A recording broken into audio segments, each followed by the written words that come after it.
ADRE fail কৰা ছাত্ৰ ছাত্ৰীৰ বাবে বিগ আপডেট লৈ আহিছোঁ।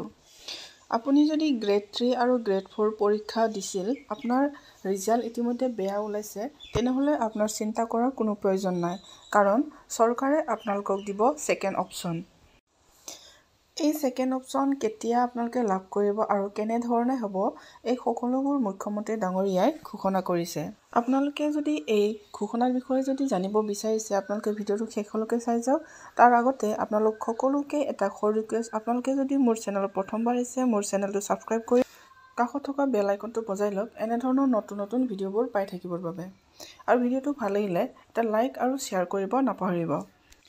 বলক তেতিয়াহ'লে মই আপোনালোকক জনাই দিওঁ, এডিআৰই ফেল কৰা ছাত্ৰ ছাত্ৰীৰ বাবে কি ছেকেণ্ড অপশ্যন আছে আৰু মুখ্যমন্ত্ৰী ডাঙৰীয়াই এই ফেল কৰা ছাত্ৰ ছাত্ৰীৰ বাবে কি ঘোষণা কৰিছিল, এই সকলোবোৰ আপডেট মই এইটো ভিডিঅ'ৰ যোগেদি আপোনালোকক জনাই যাম। তেওঁলোকক অভিনন্দন জনাইছো, যাতে অৰেলৰ বাবে তেওঁলোক সাজু হ'ব পাৰে। আৰু যিসকলে পাছ নকৰিব, আমি পুনৰ এই বছৰৰ শেষৰ ফালে নতুন বিজ্ঞাপন দিয়াৰ বাবে চেষ্টা কৰিম। আপোনালোকে আৰু এবাৰ পৰীক্ষাত অৱতীৰ্ণ হ'ব। আৰু লগতে অসমত উদ্যোগসমূহো আহিব। মুখ্যমন্ত্ৰীৰ আত্মনিৰ্ভৰ অসম অভিযানো আছে। আমি নিজকে তৃতীয় আৰু চতুৰ্থ বৰ্গত নহ'লেও বেলেগ ধৰণেও জীৱন সফল কৰাৰ বাবে আমি প্ৰচেষ্টা কৰিম। যিসকলে নাপাব, অহাবাৰ পৰীক্ষাৰ বাবে আৰু প্ৰচেষ্টা চলাব। মন বেয়া নকৰিব।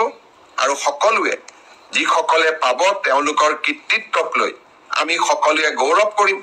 আৰু যিসকলে নাপাব, তেওঁলোকে পুনৰ প্ৰচেষ্টা কৰিম। পৰীক্ষাৰ এটা ৰিজাল্ট ভাল বেয়া দুইটাই আহে, তাক লৈ বহুত চিন্তা কৰিব নালাগে।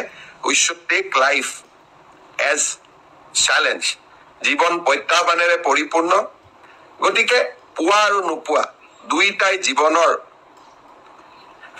একোটা যাত্ৰাৰ সংগী বুলি আমি ধৰি ল'ব লাগিব। মই জনাব পাৰিম যে আমি কেতিয়া পষ্ট গ্ৰেজুৱেট টিচাৰৰ পৰীক্ষাৰ ফলাফল দিব পাৰিম।